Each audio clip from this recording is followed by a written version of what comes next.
सम्राट अशोक के शासनकाल में भारत पूरा बौद्धमय था और जिस तरह से सोने की चिड़िया कहा जाता था, उम्मीद करूंगी कि वही सोने की चिड़िया बनकर फिर से भारत इस 21वीं सदी में उभरे।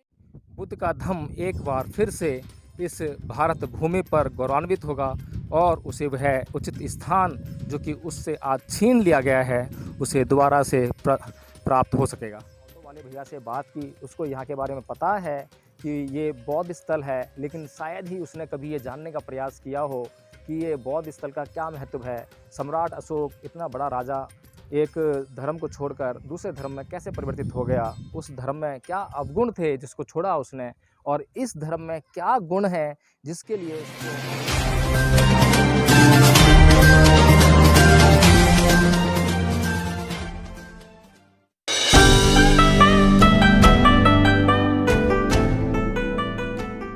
नमस्कार साथियों, आप देख रहे हैं NB न्यूज़ 24/7 नीलम बौद्ध के साथ। और जिस तरह से लगातार मैं आपको अवगत करा रही हूं कि मैं मध्य प्रदेश में हूं और मध्य प्रदेश में मैं आज आपको यात्रा कराऊंगी सांची स्तूप की। जी हां, अभी हमने जो सांची चौक है और वो चौक पड़ता है जो सांची का रेलवे स्टेशन है, जस्ट उससे आधा किलोमीटर आगे, तो वहाँ से अभी हमने ऑटो लिया है और ऑटो वाले भैया हैं वो 20 रुपये पर सवारी ले रहे हैं सांची स्तूप तक जाने के लिए। और अभी हम ऑटो में हैं तो मैं आपको थोड़ा सा दिखाना चाहूँगी कि जब भी आप आएँ तो आपको यहाँ से टिकट लेना पड़ेगा पहले सांची स्तूप के लिए जाने के लिए। तो आप मेरे सामने देख पा रहे होंगे ये जो टिकट घर है सांची स्तूप जाने के लिए, यहाँ से टिकट लेना पड़ता है, आपको टिकट लगता है और उसी के बाद आप सांची स्तूप की तरफ बढ़ पाएंगे। तो वकील साहब टिकट लेने गए हैं और जैसे ही टिकट मिल जाता है तो फिर हम उसके बाद में सांची स्तूप की तरफ बढ़ेंगे। तो वकील साहब आ चुके हैं क्योंकि ज़्यादा रश नहीं है, गर्मी का मौसम है और गर्मी में दूर दराज से बहुत कम लोग आते हैं भ्रमण करने के लिए। तो देखिए सांची स्तूप के लिए वकील साहब अभी टिकट लेकर आए हैं। सर, कितने रुपए का एक टिकट मिला है? 40 रुपये का एक है और 15 साल तक के बच्चों के लिए छूट है, बिल्कुल फ्री में जा सकते हैं। तो देखिए जैसा सर ने बताया है कि 40 रुपये पर पर्सन टिकट लगता है और जो स्टूडेंट्स हैं और 15 साल से नीचे के बच्चे हैं उनके लिए फ्री सर्विस है। तो अब हम सांची स्तूप की तरफ बढ़ेंगे। भैया, यहाँ पर कितने लोग आते हैं प्रतिदिन घूमने के लिए? वैसे मैडम मिनिमम अंदाज नहीं, मैं तो मतलब आते रहते हैं, मतलब ये समझ लो 100 200 500 आदमी तो रोज डेली आ रहा है। वो मतलब बारिश के समय और सर्दी समय तो समझ लो गिनती नहीं है आदमी, मतलब 1000 भी हो जाए, 2000 भी हो जाए, 3000 भी हो जाए। जी, मतलब सर्दियों में ज़्यादा आते हैं लोग? सर्दी के अंदर बहुत ज़्यादा आदमी आता, गिनती नहीं रहता। वैसे जो सांची स्तूप है इसकी कुछ विशेषताएं पता है आपको? ये वर्ल्ड के अंदर एक नंबर चीज़ है, मतलब पूरा अपने भारत के अंदर जी। ये पूरा। किस लिए जाना जाता है भैया, ये थोड़ा इसके बारे में बताएं हमें। भगवान बुद्ध का जो सम्राट अशोक ने भगवान बुद्ध को धर्म अपनाया था जब, तो सम्राट अशोक एक युद्ध में मतलब जीत नहीं पा रहा था, तो उसने कलियुग के युद्ध में इसने बुद्ध धर्म अपनाया था। बुद्ध धर्म अपनाने के बाद इसने क्या क्या करा, इस बुद्ध धर्म अपनाया सम्राट अशोक ने, तो जहाँ जहाँ भी ये गया तो इसने बुद्ध धर्म का प्रचार करा। जी। तो जो सांची में लोग हैं वो बुद्ध धर्म को मानते हैं, किसी अन्य धर्म को मानते हैं फिर? नहीं मैडम, क्या है यहाँ पे तो बुद्ध धर्म को ही मानते हैं कुछ लोग, कुछ तो हिंदू धर्म को ही मानते हैं। जी, मतलब मिक्स लोग रहते हैं। मिक्स लोग रहते हैं। तो देखिए जैसा भैया ने बताया है, और भी हम ऐतिहासिक जानकारी आपको आगे बताएंगे। तो अभी हम आपको लेकर चलते हैं सांची स्तूप की तरफ और मैं आपको भी आगे आपको रूबरू कराती रहूँगी। और ये पूरा रास्ता है यहाँ से ऊपर सांची स्तूप की तरफ जाता है और यहाँ से लमसम में 1 या 1.5 किलोमीटर की दूरी पर है। ये देखिए यहाँ पर एक लैंडमार्क बोर्ड भी लगा हुआ है।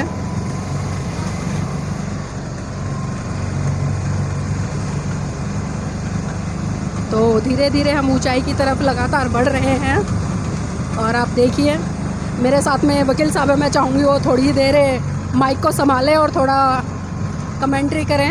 देख सकते हैं सांची स्तूप के लिए जो रास्ता जा रहा है, रास्ते में ये जो साइड में हम देख रहे हैं घर भी बने हुए हैं और यहाँ पे लोग पैदल भी जा रहे हैं। ये गुड़िया पैदल जा रही है और कुछ लोग पैदल आ भी रहे हैं और ये पैदल रास्ता है, देखेंगे आप, पैदल रास्ता है ये। यहाँ से पैदल पहुँचने के लिए जो लोग चाहते हैं पैदल जाना वो भी जा सकते हैं। मतलब कुल मिलाकर पैदल और व्हीकल दोनों तरह के रास्ते यहाँ पे बने हुए हैं। वैसे तो कोई असुविधा नहीं है जाने के लिए। और जो ऑटो वाले भैया हैं उन्होंने बताया भी है हम लोगों को कि यहाँ पर तीर्थ यात्री यानी कि जो बौद्ध धर्म को मानने वाले लोग हैं और बौद्ध धर्म को जो मानने वाले नहीं हैं वो भी ऐतिहासिक तथ्यों को जानने के लिए पूरे विश्व भर से यहाँ पर आते हैं और इस स्थान का भ्रमण करते हैं। इस पहाड़ के ऊपर चढ़ाई करके उस स्तूप के दर्शन करते हैं और जानने का प्रयास करते हैं कि ये ऐतिहासिक धरोहर जो है किस तरह से सम्राट अशोक ने अपने समय में बनवाई थी, और सम्राट अशोक ने जब इस स्तूप को यहाँ पर बनवाया था तो उसके पीछे क्या कारण था। तो देख सकते हैं आप यहाँ से विहंगम दृश्य है जो कि सांची का है, कितना सुंदर यहाँ से दिखाई दे रहा है। इस स्थान की खूबसूरती देखते ही बनती है। नीचे जितना ऊपर हम चढ़ते जा रहे हैं, एक का एक हम ऊपर चढ़ते जा रहे हैं, और जैसे जैसे ऊपर चढ़ रहे हैं नीचे जो मकान बने हुए हैं वो बहुत छोटे होते जा रहे हैं। ऐसा लग रहा है कि शायद वो अस्तित्व में है भी या नहीं है, और दूर दूर तक फैले पहाड़ भी हम देख सकते हैं। और ये हम लोग जो है ऊपर आ चुके हैं, और आप देख सकते हैं कि यहाँ पर ये जो स्तूप का जो स्थान बनाया हुआ है, यहाँ पार्किंग भी है जो कि निःशुल्क पार्किंग है। और यहीं तक आने का वो था जो अपना व्हीकल है, जो हमने ऑटो किया था, उससे यहीं तक आने के लिए सुविधा थी। इससे आगे अब जो सारा है जो है ये सब जो है वो हम पैदल भ्रमण करेंगे। और हम लोग जो है ऑटो वाले भैया का थैंक यू करना चाहेंगे, क्योंकि इनकी वजह से हम लोग यहाँ ऊपर तक आ पाए। तो थैंक यू भैया जी, आपका बहुत बहुत धन्यवाद। धन्यवाद सर, धन्यवाद जी, जरूरी नहीं है कि ऑटो से यहाँ पैदल भी आ सकते हैं। पैदल भी आ सकते हैं। बाकी अगर ऑटो से आएंगे तो जो ऑटो वाले हैं वो यहाँ पर अपना जो थोड़ा सा आजीविका भी कमा सकते हैं, इसका भी हमें विशेष ध्यान रखना चाहिए। मैत्री भावना हमारे अंदर होनी चाहिए। मनुष्य के कल्याण की भावना अगर हमारे अंदर सदैव रहेगी तो जिस तरह से हम दूसरों के प्रति कल्याण की भावना रखते हैं, इसी प्रकार से दूसरे मनुष्य भी हमारे लिए कल्याण सोचेंगे, कल्याण की भावना रखेंगे। तो इस तरह से हम और अन्य लोग मिलकर जो है सुखी जीवन बिता सकेंगे। और यही बुद्ध का मार्ग था, जो कि कल्याण का मार्ग है, सबके कल्याण का मार्ग है, किसी एक व्यक्ति विशेष के कल्याण का मार्ग नहीं है। तो आइए चलते हैं, अब आगे का दर्शन करते हैं, आगे देखते हैं कि क्या और किस तरीके से यहाँ पर ये स्तूप का निर्माण हुआ है, इसका क्या उद्देश्य था, क्या यहाँ पे हमें ऐतिहासिक चीज़ें लिखाई के रूप में मिलती हैं या क्या दिखाई देता है। सरितानि स्नेहितानि छुमस्सानि च भवन्ति अंतुनो ते सोतिस्ता सोखे सुनो तेवे जाति जरूपा नरा। जी हाँ साथियों, सुख की चाह में लोग तृष्णा रूपी नदी में बहे चले आते हैं। पूरी ज़िंदगी सुख को ढूंढते रहते हैं, और थोड़ा सा भी सुख उन्हें ज़िंदगी में नज़र आता है तो उनकी ज़िंदगी तृष्णाओं से भर जाती है। जी हाँ, तृष्णाओं से भरकर फिर और भी सुख पाने की तृष्णा, और भी सुख, उपादान उनके जीवन में आने लगता है, और उपादान से भव पैदा होता है। जी हाँ साथियों, जिस प्रकार बुद्ध ने इस संसार को बताया कि इस संसार में दुख ही दुख है, इस जीवन में दुख ही दुख है, दुख से मुक्ति पाने का जो मार्ग फिर उसके बाद जब बुद्ध ने ढूंढा, और दुख को बतलाते हुए बुद्ध ने कहा कि जातिपि दुखा जरापि दुखा व्याधिपि दुखा मरणापि दुखा शोक परिदेव दोमनस्यु पाया सापि दुखा यम्पि छंगने लभति तम्पि दुखं संख्यतेन पच्चुपादान खंदापि दुखा। इस जीवन में जन्म लेना दुख है, व्याधि यानी कि रोग दुख है, बुढ़ापा दुख है, मरना दुख है। इस जीवन में शोक, दोमनस्य, हैरानी, परेशानी सब दुख है। जो चाहते हैं हम लोग वो नहीं मिलता है तो भी दुख होता है। कुल मिलाकर 5 स्कंधों से निर्मित यह शरीर दुख का घर है। यह साथियों, इसी तरह के ज्ञान को, इस संसार को देने का काम तथागत बुद्ध ने किया, और तथागत बुद्ध के बाद उस ज्ञान के प्रचार प्रसार के लिए बहुत सारे भिक्खु यहाँ वहाँ तहाँ विचरते रहे, विपश्यना करते रहे, अपने जीवन में लाभ अर्जित किया, और उस लाभ से दूसरों को भी सराबोर करने का कार्य किया। जी हाँ साथियों, बुद्ध के बाद एक महान सम्राट हुए, सम्राट अशोक।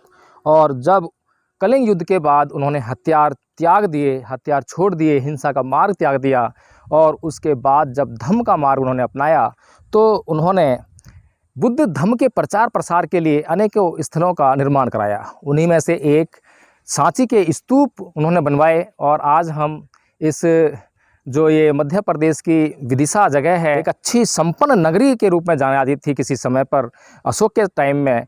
और इस विदिशा नगरी से 10 किलोमीटर लगभग दूरी पर सांची नामक जगह पड़ती है, जो कि कभी गांव रहा होगा, आज भी गांव है। आज तो बहुत अच्छी बसावट हो गई है यहाँ पर। तो यहाँ पर एक पहाड़ी है ये, और इस पहाड़ी को जो कि बेदिस गिरी के नाम से जानी जाती थी, उस बेदिस गिरी पर ये सब निर्माण कार्य सम्राट अशोक के द्वारा करवाया गया। साथियों, आप मेरे सामने देख रहे होंगे 2 स्तूप हैं, और इसीलिए आप सुनते होंगे, पढ़ते होंगे कि सांची के स्तूप सांची का स्तूप नहीं पढ़ते बल्कि हम सांची के स्तूप पढ़ते हैं। यानी कि यहाँ पर एक स्तूप नहीं है, यहाँ पर कई स्तूप हैं। इससे पहले कि मैं आपको ये स्तूपों की तरफ लेके चलूँ, उससे पहले मैं आपको यहाँ पर जो लिखाई यहाँ पर की है सरकार के द्वारा, कि उन्होंने बताने का प्रयास किया है कि इसका कब कब कैसे कैसे और किसने निर्माण किया, उसके बारे में बताना चाहता हूँ। यहाँ पर लिखा हुआ है कि सांची के स्मारक बौद्ध धर्म के महान संरक्षक अशोक ने 3री शती ईसा पूर्व में बेदिसगिरी यानी सांची, जो कि आज जाना जाता है, में बौद्ध स्मारकों का निर्माण किया था, क्योंकि इस पहाड़ी पर भिक्षु जीवन के लिए आवश्यक शांति और एकांत का वातावरण था तथा यह स्थान विदिशा नामक समृद्ध एवं संपन्न नगरी के समीप था। अशोक ने यहाँ एक प्रस्तर स्तंभ और ईंटों का स्तूप बनवाया था। तो साथियों, ये सूचना भारत सरकार की तरफ से यहाँ पर प्रेषित की गई है, जो कि हिंदी में, इंग्लिश में और सिंघली भाषा में यहाँ पे प्रकाशित की गई है। आइए अब आपको लेके चलता हूँ यहाँ पर जो स्तूप बनाए गए हैं, स्तूपों का जो निर्माण हुआ है, किस प्रकार की वस्तुओं से उनका निर्माण हुआ है, पत्थर हैं या पहाड़ों चट्टानों को काट कर बनाया है। और साथियों, आप देख सकते हैं कि ये रास्ते में जो आप देख सकते हैं पत्थर लगे हुए हैं और इनके अंदर जो है कुछ मूर्तियाँ बनाने का प्रयास किया गया है। ये मूर्तियाँ बनाई गई हैं। चलो चलते रहो। तो ये रास्ता है साथियों, और सामने जो मुख्य स्तूप है, जिसको हम बचपन से किताबों में देखते थे, और जब किताबों में इस स्तूप को हम देखते थे चित्र में, तो बड़ी एक अजीब सी अनुभूति हुआ करती थी। ऐसा लगता था पता नहीं ये क्या है। तब हमें बिल्कुल भी समझ में नहीं आता था कि इसका क्या महत्व है।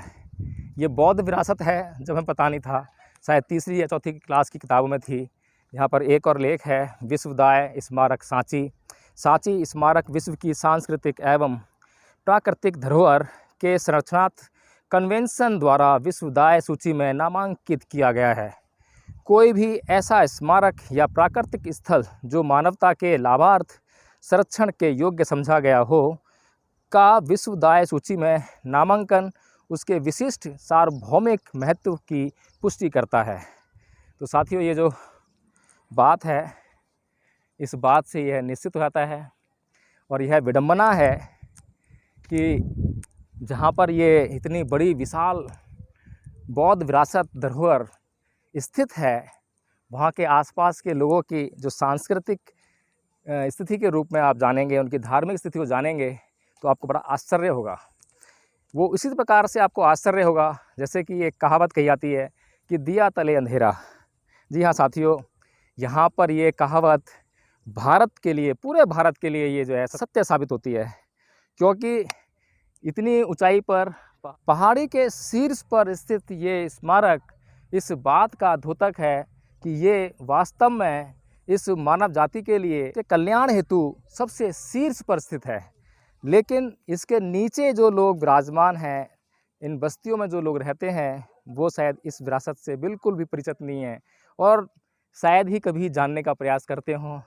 अभी हमने रास्ते में आते समय ऑटो वाले से थोड़ी सी बात की और पता करने का प्रयास किया कि वो क्या जानता है इसके बारे में। तो लोग जानते हैं कि हाँ, यहाँ पर जो है ये भगवान बुद्ध का जो धम्म सम्राट अशोक ने अपनाया था, तब उन्होंने इसका निर्माण किया था, इतना जानते हैं। लेकिन बुद्ध का धम्म क्या है, वो जो ऑटो वाले भैया थे, उन्होंने शायद ही अपने जीवन में कभी ये जानने का प्रयास किया हो कि ये जो बुद्ध का धम्म है, जो अशोक ने इतना बड़ा निर्माण यहाँ पर इतने कठिन परिस्थितियों में इतना पैसा लगाकर किया होगा, इसका क्या महत्व है। आखिर वो कलिंग युद्ध के बाद एकाएक बुद्ध के धम्म में कैसे परिवर्तित हो गया, वह पहले किस धर्म में था, उसने उस धर्म को क्यों छोड़ा। इस देश में साथियों बहुत से ऐसे विद्वान हुए, बहुत से ऐसे तार्किक लोग हुए, बहुत से ऐसे विवेकशील प्राणी हुए, जिन्होंने पैदा तो शायद वे लोग बहुत ही बुरी स्थिति में हुए होंगे, लेकिन वे बुरी स्थिति में मरे नहीं। साथियों, ऐसे लोग महान होते हैं। जिस प्रकार से मैं बात कर रहा हूँ कि हमने ऑटो वाले भैया से बात की, उसको यहाँ के बारे में पता है कि ये बौद्ध स्थल है, लेकिन शायद ही उसने कभी ये जानने का प्रयास किया हो कि ये बौद्ध स्थल का क्या महत्व है। सम्राट अशोक इतना बड़ा राजा, एक धर्म को छोड़कर दूसरे धर्म में कैसे परिवर्तित हो गया, उस धर्म में क्या अवगुण थे जिसको छोड़ा उसने, और इस धर्म में क्या गुण है जिसके लिए उसको अपनाया। तो साथियों, ये जो विचार है, ये विचार बुद्धिजीवी जो वर्ग है वही कर सकता है, बुद्धिमान व्यक्ति कर सकता है, तर्कशील व्यक्ति कर सकता है। और ये आप देख रहे हैं, ये तोरण द्वार है। ये चारों दिशाओं में 4 तोरण द्वार यहाँ पर जो है इस स्तूप के आसपास बनाए गए हैं। ये तोरण द्वार और ये जो रेलिंग आप देख रहे हैं इसके चारों तरफ स्तूप के, ये जो निर्माण कार्य है, ये सम्राट अशोक के द्वारा जो मेन स्तूप है जो बनवाया गया था उसके बाद का निर्माण कार्य है। और इस निर्माण कार्य में एक बार में नहीं हुआ इसका निर्माण कार्य, बल्कि इसका निर्माण कार्य कई वंशों द्वारा कराया गया है। बुद्ध के बाद जब सम्राट अशोक का काल आया तो उन्होंने इस स्तूप का निर्माण कराया। और इस स्तूप में, क्योंकि वो 3री शती ईसा पूर्व की बात है, यानी 300 साल जब ईसा शुरू होती है, जब डेट शुरू होती है तो उससे 300 साल पहले की बात है। तो उस समय सिर्फ उतना ही निर्माण कार्य हो पाया था जितना टेक्नोलॉजी थी या जो भी कुछ था, तो उसको वहाँ पे किया। और उसके बाद जब पुष्यशुंग मित्र, जिसने बौद्ध धर्म का इस देश में विध्वंस किया, नाश किया, नरसंहार किया बड़े पैमाने पर, उसके पुष्यशुंग मित्र के जो वंशज थे, उन्होंने बाद में जब धर्म को समझा होगा तो शायद उन्हें कुछ याद आई होगी इस स्थल की, तो उन्होंने भी इन तुरंत द्वारों में काम करवाया और शायद 1-2 तुरंत द्वार यहाँ पे बनवाए हैं उन्होंने, ऐसा लिखा हुआ है इतिहास की किताबों में।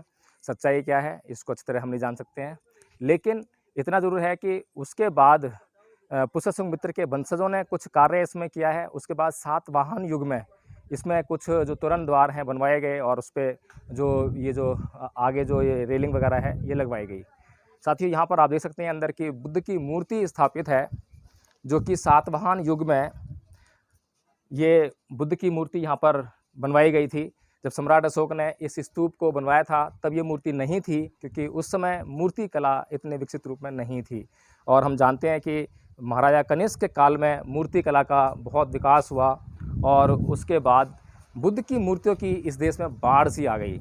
और हम बुद्ध की मूर्तियों को इस देश में जहाँ भी खुदाई करते हैं वहाँ बुद्ध की मूर्तियाँ निकल जाती हैं। और अगर आप मथुरा के संग्रहालय कभी जाएंगे तो वहाँ पर देखेंगे कि पूरे मथुरा के संग्रहालय में कोई अन्य मूर्ति है ही नहीं, बुद्ध की मूर्तियों से वह संग्रहालय भरा हुआ है। और वह सारी मूर्तियाँ उत्खनन में निकली हैं, ज़मीन खोदकर बाहर आई हैं।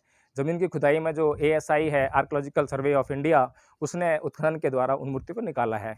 तो साथियों, जो निर्माण कार्य है बहुत महत्वपूर्ण है और ये ऐतिहासिक निर्माण कार्य है। इसकी विशेषता यह है कि ईसा पूर्व 3री शती का ये निर्माण कार्य है। और आप यहाँ पर एक और मूर्ति देख सकेंगे कि, और इस मूर्ति में आपको मैं ये बताने का प्रयास करूँगा कि ये जो बुद्ध की मूर्ति है ये ध्यान अवस्था में है और इसका हेड यानी सिर गायब है। और 3 मूर्तियाँ हैं, साथ में जो है आपको 2 मूर्तियाँ और दिखाई दे रही हैं, जो उनके रक्षक के तौर पे खड़े हुए लोग थे, उनके भी हेड गायब हैं। और ये जो हेड जो गायब हैं, ये मैं आपको बता दूं, बदले की भावना के तहत पुष्यशुंग मित्र के काल में ये काम हुआ है कि बुद्ध की जितनी भी मूर्तियाँ थीं उनसे उनके हेड हटा दिए गए थे। और आप जब मथुरा के संग्रहालय में जाएंगे तो वहाँ भी जितने भी बुद्ध की स्टैचूज़ हैं, मूर्तियाँ हैं, वहाँ पर या तो बुद्धा हेड मिलेंगे या मूर्तियों से जो है उनके सर गायब मिलेंगे।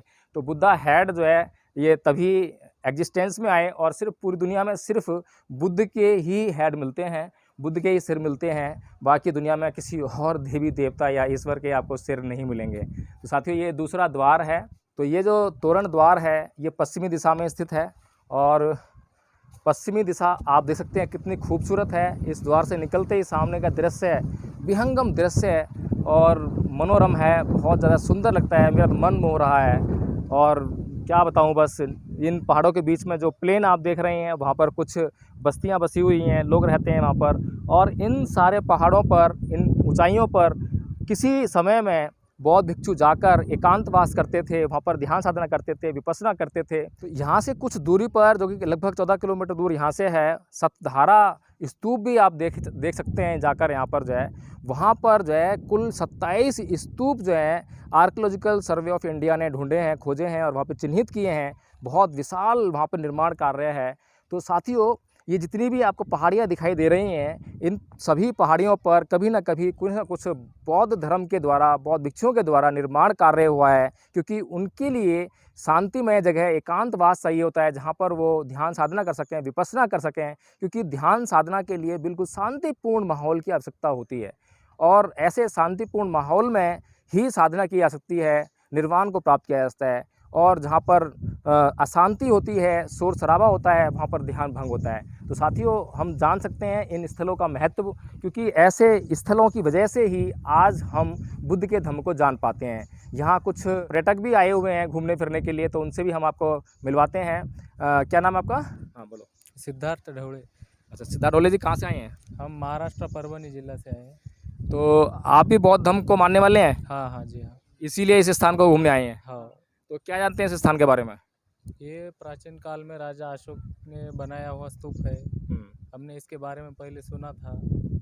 पाली भाषा भी हम पढ़ते अभी, तो अभी पढ़कर देखा तो बहुत से राजाओं के नाम है इसमें, जिसने मदद की उनका सब लिखा हुआ है। कहाँ लिखा हुआ है?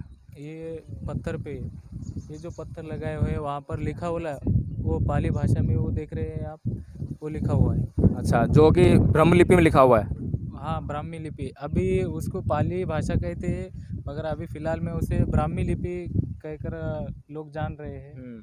तो साथियों, ये जो पश्चिमी द्वार का तोरण द्वार है, आप इसको देख सकते हैं। और जिस तरह से हमने जो वो पश्चिम, पूरब और ये उत्तर, जो उत्तरी द्वार था जिससे हमने एंट्री की थी, उसको आप देखेंगे तो उसके ऊपर एक तरफ जो है एक आपको गोलाकार आकृति सबसे टॉप पर बीच में दिखाई दे रही होगी, हाथियों के ऊपर बनी हुई। ये जो गोलाकृति जो है पूरी थी, संपूर्ण थी, लेकिन ये समय के साथ में नष्ट हुई है या नष्ट की गई होगी, जो भी है। लेकिन आज फ़िलहाल वर्तमान में ये इसी अवस्था में मौजूद है। तो साथियों, आप देख सकते हैं कि वहाँ पर भी तरह तरह की मूर्तियों का निर्माण किया हुआ है। हाथियों के ऊपर वो गोल आरती रखी है, और इसके अलावा साथ में एक आदमी जो कि हाथ में कुछ लिए हुए है, उसकी मूर्ति है। इसी तरह की मूर्ति दूसरी दिशा में भी होगी, हाथियों के परली तरफ, जो कि चक्र क्षतिग्रस्त है, तो वो मूर्ति वहाँ से गायब है। तो इस तोरण द्वार को आप देख सकते हैं कि समय के साथ इसमें जो है बदलाव हुआ है, कुछ इसको नष्ट भी हुआ है ये जो है। तो इस तरह से इसी साथ में आप देख रहे हैं कि जो मेन गुंबद है, ये जो स्तूप है, ये स्तूप जो है पत्थरों की ईंटें बनाई हुई हैं, और पत्थरों की ईंटों से इसका निर्माण किया गया है, और उसके ऊपर किसी मसाले के द्वारा इस पे लीपा पोती की गई है, जो कि समय के साथ में वो जो सीमेंट नुमा जो भी पदार्थ था वो हट गया है, कुछ रह गया है और कुछ जगह से हट गया है। तो इसके अलावा आप जो है टॉप पर देखेंगे तो 3 छतरियाँ आपको दिखाई देंगी। मैं चाहूँगा कि कैमरामैन से वो थोड़ा सा पीछे हटकर उन छतरियों को अच्छी तरह से दिखाए। जो कि नीचे वाली छतरी है, हमें यहाँ से थोड़ा सा, क्योंकि हम दूर से दिखेंगे तो पूरी 3 छतरी दिखाई देंगी, तो नीचे वाली छतरी थोड़ी दिखाई नहीं दे रही है। उसकी जो रेलिंग है चारों तरफ की, वो थोड़ी सी उसमें आड़े आ रही है। तो जो 3 छतरियाँ हैं, ये प्रतीक हैं बुद्ध का, धम्म का और संघ का। यानी कि बुद्ध, धम्म और संघ, ये तीनों को बताती हैं, तीनों का प्रतीक हैं। इसीलिए ये 3 छतरियाँ इन तीनों के सम्मान में यहाँ पर स्थापित हैं। और आप ये जो भी स्तूप हैं यहाँ पर, उन सब पर ये छतरियाँ देख सकेंगे। और ये जो तोरण द्वार है, इस तोरण द्वार में, ये जो पश्चिमी तोरण द्वार है, इसके बारे में यहाँ कुछ लिखा हुआ है कि मानुषी बुद्धों के बोधि वृक्ष तथा स्तूप सारनाथ में बुद्ध के प्रथम उपदेश का दृश्य, जिसमें धर्म चक्र तथा मृगदाव बताया गया है। छद दंत जातक का दृश्य, जिसमें 6 दांतों वाले हाथी बोधि सत्व की अपने समूह के साथ बताया गया है। चौथा, अमोद प्रमोद के दृश्य, जिसमें पर्वत मालाओं में युग्म की क्रीड़ारत या स्वच्छंद विहार करते बताया गया है। 5वां, महाकपि जातक बोधिसत्व 80,000 वानरों के मुखिया के साथ आम के वन में यहाँ रहा करते थे। वहाँ का एक आम काशी के शासक ब्रह्मदत्त के पास आता है तथा उसकी मूलतः खोज कर सेना सहित वहाँ पर पहुँचते हैं। बोधिसत्व अपनी प्रजा की रक्षा करते हुए नदी पर सेतु बनाकर अपना जीवन त्यागते हैं। 6वां, शक्र का आगमन। 7वां, कुशीनगर से विभिन्न क्षेत्रों के शासक बुद्ध की अस्थियां ले जा रहे हैं। 8वां, कुशीनगर के मल्ल बुद्ध की अस्थियां देने में अवरोध कर रहे हैं। दृश्य में मल्ल शासक अपने भवन में रानियों के साथ बैठे हैं। 9वां, ज्ञान प्राप्ति के पश्चात बुद्ध ने मार यानी इंद्र तथा उसकी सेना पर विजय पाई है। दृश्य में मार की सेना को भागते बताया गया है। 10वां, साम जातक का दृश्य, इसमें माता पिता की सेवा करते साम को बताया गया है, जिसमें राजा ने उसका वार किया है तथा प्रार्थना करने पर माता पिता सहित जीवन दान मिला है। 11वां, तपस्या के समय नागराज मुचलिंद द्वारा बुद्ध की रक्षा की जा रही है। 12वां, मार द्वारा बुद्ध की तपस्या भंग करने का प्रयास तथा असफल मार हार कर वापस जा रहा है का दृश्य। 14वां, बुद्ध द्वारा शाक्यों को कपिल वस्तु में उपदेश दिया जा रहा है।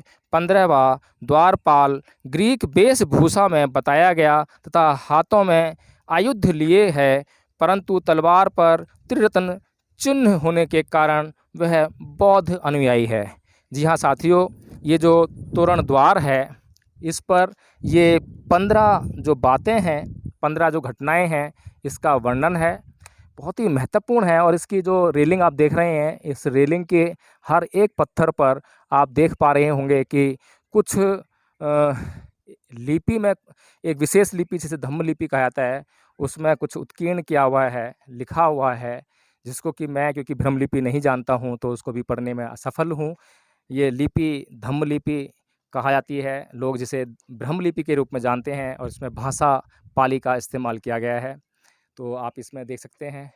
और ये जो लिपि है आप इसको देख रहे होंगे, कुछ पत्थरों पर उल्टी लगी है और कुछ पर सीधी लगी है। इसका कारण ये है कि ये जो बाद में जब खोजी गई तो उसके बाद में इस पत्थर निकले पड़े थे, जो कि इनको बाद में संयोजा गया है, दोबारा से इसका जो पुनर्निर्माण किया गया, तो ये पत्थर जो हैं उल्टे सीधे लगे हैं। और उल्टे सीधे इसीलिए लगे, मैंने आपको बताया कि ये जो लिपि है बहुत बाद में पढ़ी गई है, और जब पढ़ी गई जब ये पता लगा कि उल्टी और सीधी कैसी है, तो इसीलिए ये हुआ होगा कि ये जो लिपि के जो पत्थर हैं ये आपको उल्टे सीधे लगे हुए दिखाई दे रहे होंगे। तो साथियों, इतनी महत्वपूर्ण जगह है और आप लोग भी इसको विज़िट कीजिए, दूसरे लोगों तक ये वीडियो पहुँचे, इसका भी आप प्रचार प्रसार कीजिए, इस वीडियो को शेयर कीजिए, इसको लाइक कीजिए, इस पर कमेंट कीजिए। और लाइक करेंगे और कमेंट करेंगे तो ये वीडियो अपने आप से जो है दूसरे लोगों तक पहुँचेगा, सजेशंस में जाएगा, और ये वीडियो जब दूसरों तक जाएगा तो लोग इस देश में भारत का जो गौरवशाली धर्म है, बुद्ध का धर्म, उससे वाकिफ़ हो पाएंगे, उसकी जानकारी उनको मिलेगी, उनके गौरव की अनुभूति उनको होगी। और जब इस देश के लोगों को अपने देश के इतिहास के गौरव की अनुभूति होगी तो वो उस इतिहास की तरफ पलटने का भी काम कर सकते हैं। तो साथियों, ये दक्षिण तोरण द्वार है, जिसमें क्या क्या प्रदर्शित किया गया है, और ये भी छत विक्षिप्त अवस्था में है, लेकिन अभी कुछ शेष जो दिखाई दे रहा है बचा हुआ, जिसको संरक्षित किया गया है ASI द्वारा। तो उस पर क्या है मैं आपको जो है यहाँ पर जो लिखा है बताता हूँ। बुद्ध के जन्म का प्रतीक है, जिसमें देवी को कमल पर खड़े बताया गया है। एक बुद्ध के जन्म का प्रतीक है जिसमें देवी को कमल पर खड़े बताया गया है। 2, सम्राट अशोक रामग्राम के स्तूप को खोलने जा रहे हैं, परंतु अस्थियां प्राप्त न होने पर पूजा कर रहे हैं, कमल और मालाएं लिए बौने। 4, बुद्ध द्वारा सारनाथ में ज्ञान का प्रथम उपदेश दिए जाने का दृश्य तथा स्तंभ एवं मृगदाव बताया गया है। 5वां, समारोह तथा यात्राओं के दृश्य के साथ ही मार द्वारा आक्रमण बताया गया है। 6, इस स्थल का भग्न स्तंभ संग्रहालय में भग्नावस्था में है तथा सुरक्षित रखा गया है। 7वां, बुद्ध द्वारा गृह त्याग उन्हें अश्व पर छत्र के रूप में बताया गया है। 8वां, मानुषी बुद्धों के बोधि वृक्ष एवं स्तूप।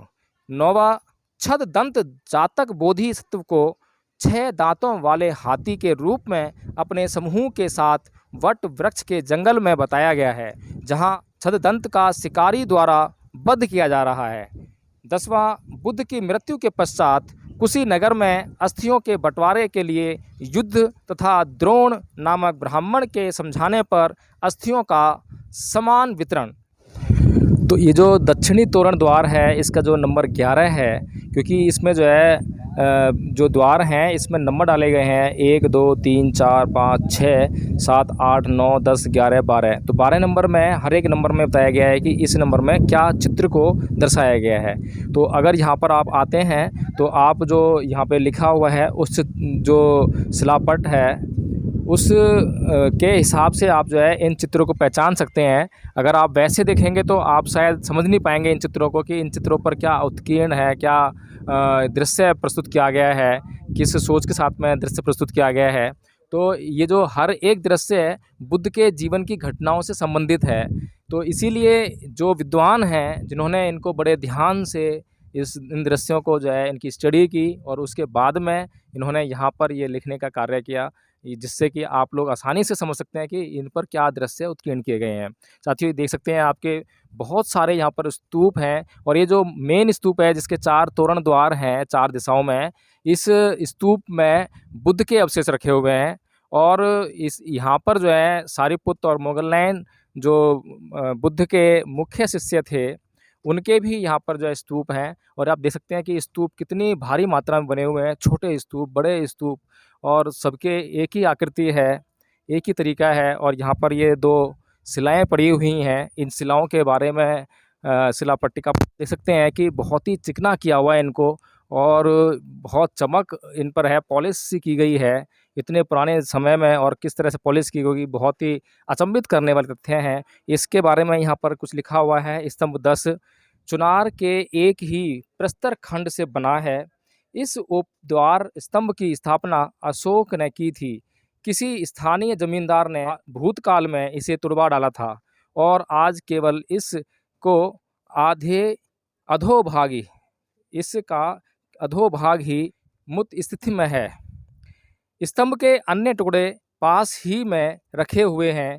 इस पर अंकित अभिलेख द्वारा अशोक ने संघ भेद करने वाले भिक्षुणियों को बौद्ध संघ से निकालने की चेतावनी दी थी। स्तंभ पर मूलतः लगा हुआ 4 सिंह मूर्तियों से शोभित शीर्ष अब स्थानीय संग्रहालय में प्रदर्शित है। तो साथियों यहाँ नीचे जो है एक म्यूजियम है, उसमें जो यहाँ पे जो सिंह की जो मूर्ति थी 4 सिंह वाली, वो जो है 4 सिरों वाली, वो वहाँ पर रखी गई है, जो कि इसके स्तंभ के ऊपर जो है लगाई गई थी। और ये स्तंभ आप देखेंगे कि जो अशोक स्तंभ जितने भी हैं इसी तरह के पत्थर में आपको ज़्यादातर दिखाई देंगे। और उन पर जो लिपि, ब्रह्म लिपि में जो पाली भाषा में जो लिखाई की गई है, वो आज हम जब उसको जानने का काम करते हैं तो हमें बुद्ध के धम्म और उनके संघ के बारे में जानकारियाँ मिलती हैं। तो साथियों ये बहुत ही महत्वपूर्ण स्तंभ है जिसको किसी ज़मींदार ने तुड़वा दिया था। और इस तरह से आप देख सकते हैं कि ये इतने सारे स्तूप हैं, छोटे बड़े। इन स्तूपों का सिर्फ एक ही मकसद है, एक ही कारण है यहाँ पर होने का। और ये बताते हैं कि इन स्तूपों में जो बौद्ध भिक्षु हैं उनकी अस्थियाँ या उनके धातु रख कर इनके ऊपर ये स्तूप बनाए गए थे। साथियों पहले ये स्तूप जो है मिट्टी से बनाए जाया करते थे। बहुत सारे स्तूप आप देखेंगे जो मिट्टी से बनाए गए हैं, बाद में उनमें पत्थर से उसको जो संरक्षित किया गया है। पत्थर के जो ये आप देख रहे हैं कि ईंटें हैं, उन संरक्षित किया गया है। और ये जो आज संरक्षित नहीं किया है बल्कि पूर्व काल जब ये अशोक के समय से ही संरक्षित हैं। और आप देख रहे हैं ये जो द्वार है ये इसका पूर्वी तोरण द्वार है मुख्य स्तूप का।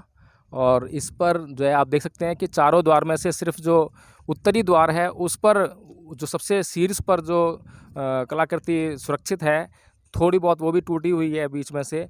और ये जो स्तूप है इसके ऊपर जो सबसे ऊपर आप देखें शीर्ष पर जो है वो सारा हिस्सा जो है अब क्षतिग्रस्त हो चुका है। ऊपर से जो है वो टूट चुका है। दाहिने हाथ की तरफ जो थोड़ा सा बचा हुआ है, एक हाथी हमें दिखाई दे रहा है। और नीचे आते हैं तो बाएं हाथ की तरफ जो है, जो बीच में जो कुछ चित्र या मूर्ति होगी वहाँ पर वो अब नहीं है, जैसा कि हमें दाएं हाथ की तरफ जो है वो हाथी दिखाई दे रहा है। तो इसी तरह का यहाँ पर भी कुछ न कुछ मूर्ति होगी जो कि अब नहीं है, यानी कि समय के साथ में या किसी ने दुष्टतापूर्व इसको जो है नष्ट किया होगा या समय के साथ में अपने आप नष्ट हुई होगी। तो साथियों ये देख सकते हैं आप जो है। और इसके बारे में मैं आपको बता दूं कि इस पर 18 बातें अंकित हैं मूर्तियों के द्वारा, जिसमें कि प्रथम है मानुषी बुद्धों के बोधि वृक्ष, दूसरा है महाभिनिष्क्रमण। यह दृश्य बुद्ध के गृह त्याग का है, जिसमें अश्व पर छत्र बताया गया है, जो अश्व पर बुद्ध के बैठे होने का प्रतीक है। तीसरा है बोधि वृक्ष दर्शन के लिए अशोक की यात्रा। चौथा है ज्ञान की प्राप्ति के पश्चात बुद्ध का भ्रमण व पूजा। पांचवा है बोधि वृक्ष का दृश्य, जिसमें वृक्ष को मंदिर के साथ बताया गया है। छठा है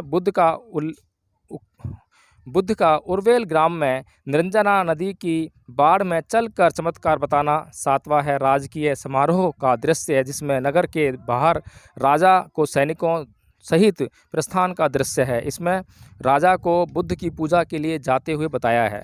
आठवां है 7 स्वर्ग दिव्य लोक के दृश्य हैं, जिनमें इंद्र शक्र को हाथ में वज्र लिए तथा अप्सराओं के साथ बताया गया है। 9वां मानुषी बुद्धों के बोधि वृक्ष। 10वां स्तूप के रूप में बुद्ध की पूजा करते हुए पशु पक्षी तथा काल्पनिक पशु बताए गए हैं। 11वां हाथियों द्वारा स्तूप के रूप में बुद्ध की पूजा की जा रही है। यह दृश्य रामग्राम स्तूप का है। 12वां उर्वेल ग्राम में बुद्ध का आगमन तथा जनजीवन की झांकी बताई गई है। 13वां नाग का चमत्कार। उर्वेल ग्राम में अग्नि मंदिर में रह रहे विषधर नाग का बुद्ध द्वारा दमन कर चमत्कार। 14वां नाग दमन के पश्चात साधुओं द्वारा यज्ञ प्रारंभ करना तथा बुद्ध की अनुमति के बिना न लकड़ी जलती है न कटती है का दृश्य। 15वां स्वागत के लिए खड़ा हुआ द्वारपाल। 16वां बुद्ध पूजा का दृश्य। 17वां दृश्य के ऊपरी भाग में महामाया का स्वप्न तथा हाथी को गर्भ में प्रवेश करते बताया गया है। दृश्य के मध्य तथा निचले भाग में कपिल वस्तु के शासक बुद्ध की पूजा के लिए प्रस्थान कर रहे हैं। यहाँ बुद्ध को नगर में आकाश मार्ग से आते हुए बताया गया है। 18वां द्वारपाल का दृश्य यहाँ पर अंकित है। तो आप देख सकते हैं इस तरह से चारों तोरण द्वार पर कुछ ना कुछ दृश्य उत्कीर्ण किया गया है, जिसको हम देख सकते हैं। और आपको मैं अब इसके भीतर लेके चलता हूँ, और भीतर हमें प्रवेश करते ही हमें दिखाई दे रही है बुद्ध की एक ऐसी मूर्ति जो कि दुर्लभ है, और इस मूर्ति पर इसका शीर्ष लगा हुआ है, लेकिन जो साथ में द्वारपाल हैं, दोनों अंगरक्षक कह सकते हैं, द्वारपाल कह सकते हैं, उनके जो शीर्ष हैं, उनके जो सिर हैं वो नहीं है। यहाँ पर बुद्ध का सिर तो मौजूद है। हाँ, 3 तोरण द्वारों पर बुद्ध का जो सिर है वो मौजूद नहीं है, लेकिन यहाँ पर मौजूद है। तो साथियों आप देख सकते हैं कितना विहंगम दृश्य कहूँगा, क्योंकि ऐसा दृश्य बहुत ही दुर्लभ है, और ये इतिहास है जिसे किसी भी तरीके से प्राप्त किया गया है, और जो कुबुद्धि वाले लोग हैं, कुमानसिकता वाले लोग हैं, उनसे किसी प्रकार इसको संरक्षित कर लिया गया है। तो हम देख सकते हैं साथियों, ये इतनी महत्वपूर्ण धरोहर जिसको कि आज संरक्षित करके वास्तव में निसंदेह बहुत ही महानतम कार्य किया है। तो साथियों अब हम इस स्तूप के ऊपर थोड़ा चलने का प्रयास करेंगे, जाने का देखेंगे कि किस तरह से इस स्तूप के ऊपर जा सकते हैं। ये सीढ़ियाँ बनी हुई हैं, और इस स्तूप के बिल्कुल शीर्ष पर आप नहीं जा सकते हैं, लेकिन आपने जो परिक्रमा करनी है, या जो एक परंपरा है बौद्धों में कि स्तूपों के सम्मान में, स्तूपों का सम्मान मतलब स्तूपों के भीतर जो भी धातु रखे होते हैं वो जिस बौद्ध भिक्षु के होते हैं, उनके सम्मान में परिक्रमा करते हैं, चारों ओर चक्कर लगाते हैं, और चक्कर लगाकर उस बौद्ध भिक्षु को, उस महान व्यक्तित्व को सम्मान प्रदान करते हैं। इसीलिए ये जो परिक्रमा पथ है इसका निर्माण किया जाता है। और आप देख सकते हैं बहुत ही नज़दीकी से हम आपको अब ये जो स्तूप है, सांची का मुख्य स्तूप, ये दिखा रहे हैं। इस पे जो मसाला लगा हुआ था जगह जगह से वो हट गया है, लेकिन कुछ कुछ कहीं कहीं जो मसाला आप देख पा रहे होंगे, जिससे कि इसको संरक्षित किया गया था। भूतकाल में कितना मोटा मसाला लगा हुआ था, वास्तव में निसंदेह अलौकिक प्रतीत होता है, अचंभित करने वाला स्तूप। और ऐसे स्तूपों से मध्य प्रदेश की भूमि पवित्र हो गई है। और आज हमने कई स्तूप देखे, बहुत भारी संख्या में स्तूप देखे, स्तूप ही स्तूप दिखाई दे रहे हैं, और इतने सारे स्तूप, लेकिन यहाँ के लोग आपको अंधविश्वास में जकड़े हैं, पाखंड में जकड़े हुए दिखाई देते हैं, और वे उस पाखंड और अंधविश्वास से बाहर निकलने का प्रयास भी नहीं करते हैं। ये बड़ी अचंभित कर लेने वाली बात है। उनको पाखंड और अंधविश्वास कितना प्यारा है कि वे बुद्ध के धम्म को जानने का प्रयास नहीं करते, समझने का प्रयास नहीं करते। अगर वो कम से कम बुद्ध के धम्म को पढ़ने का प्रयास करें या जानकारों से जानने का प्रयास करें तो मैं ये समझता हूँ कि निसंदेह बुद्ध का धम्म एक बार फिर से इस भारत भूमि पर गौरवान्वित होगा और उसे वह उचित स्थान जो कि उससे आज छीन लिया गया है उसे दोबारा से प्राप्त हो सकेगा। और आप ये देख सकते हैं कि यहाँ पर दूर दूर तक पहाड़ों का विहंगम दृश्य है। आप पहाड़ों के बीच में प्लेन भी देख सकते हैं, मैदानी भाग, और पहाड़ कितने खूबसूरत दिखाई दे रहे हैं। यहाँ से एक तरफ बिल्कुल छाँव है पहाड़ों के और दूसरी तरफ धूप है।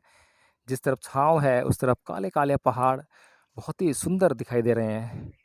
और ये पहाड़ निसंदेह, और देखिए इसके नीचे भी वहाँ भी जो है निर्माण कार्य हुआ है। मैं दिखाऊंगा आपको जो है ये नीचे भी ये जो मुख्य स्थल है इसके नीचे वहाँ भी देखिए निर्माण कार्य है। और उसके आगे जाएंगे तो वहाँ भी आपको स्तूप मिलेंगे। पूरे पहाड़ी पर जहाँ तहाँ स्तूप ही स्तूप बने हुए हैं। इसीलिए इसको सांची के स्तूप कहते हैं। एक स्तूप नहीं है, बहुत सारे स्तूप हैं। ये मुख्य स्तूप है, यहाँ पर बुद्ध के अवशेष रखे गए हैं। बुद्ध के अवशेष रखकर उसके ऊपर स्तूप का निर्माण किया गया है। और यहाँ पर सारीपुत्र और मोगललान के भी इस जो धातु हैं उनके ऊपर भी स्तूप बनाए गए हैं।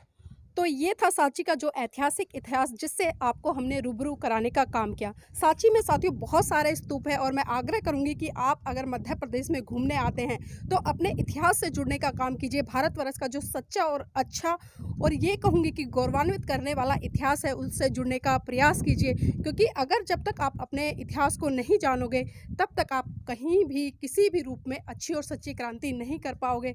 तो आज हमने आपको सांची जो स्तूप है उसके दर्शन कराए हैं और उसके इतिहास के बारे में जुड़ी हुई बहुत सारी जानकारियां हमने आपको दी हैं।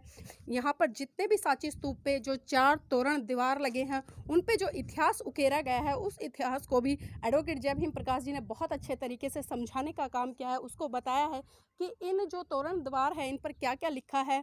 और मैं आपसे उम्मीद करूंगी कि इस वीडियो को आप ज़्यादा से ज़्यादा शेयर करें, इस पर कमेंट करें, इसको लाइक करें और हमारे चैनल को सब्सक्राइब करते रहें ताकि भारत का गौरवशाली इतिहास है उसको आप आगे बढ़ाने का काम कर सकें, ताकि फिर से विश्व में एक बार भारत एक शक्ति के रूप में उभरे। और जो इस तरह से कहा जाता था कि सम्राट अशोक के शासनकाल में भारत पूरा बौद्धमय था और जिस तरह से सोने की चिड़िया कहा जाता था, उम्मीद करूंगी कि वही सोने की चिड़िया बनकर फिर से भारत इस 21वीं सदी में उभरे। तो आपसे विदा लूँगी और फिर से एक बार अपील करूँगी कि NV News 24/7 को आप लाइक करें, सब्सक्राइब करें, इसकी वीडियो को ज़्यादा से ज़्यादा शेयर करें और वीडियो पर साथियों कमेंट करना बिल्कुल भी ना भूलें। जय भीम, नमो बुद्धाय।